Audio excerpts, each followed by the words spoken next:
बोला नथिया पिया नथिया पिया नथिया जबले गढ़ई बना बलम करब नाही बतिया जबले गढ़ई बना बलम करब नाही बतिया। अच्छा तो ये बात बा। हो राहुल रॉकी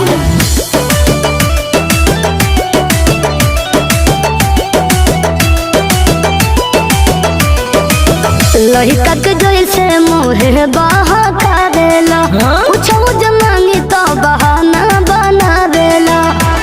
अरे सुना जाने मान का सुन अब ही खाली बाबा किट हमार बात मनाए धनिया लेके आ